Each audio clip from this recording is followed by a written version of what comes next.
Yo, what's up mga lods? Ngayon manonood tayo ng ano tawag doon? Hello Love. Again, tayo lang mag-isa.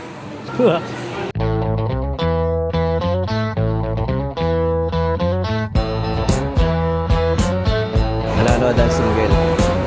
Let's go!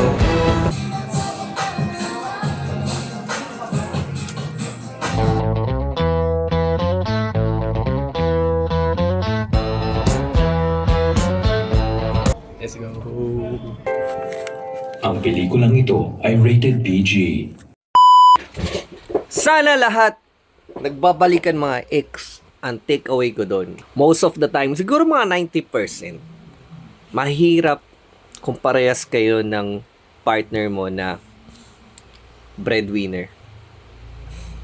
Kasi ang dami mo iniintindi, pamilya mo, goals mo. Malamang sa malamang, meron ka bibitawan dyan eh. At yun yung partner mo. Lalo na kung nagiging mabigat na, di ba? Na-miss ni Amo yung ex niya eh.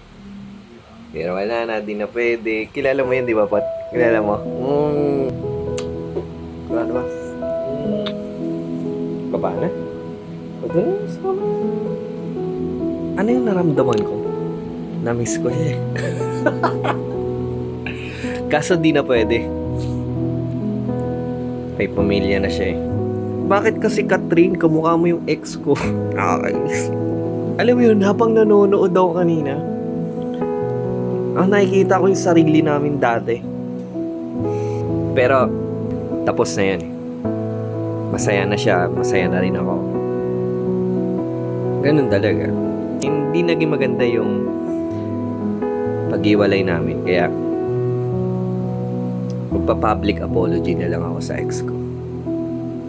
Na sorry sa mga pag-uulang, no?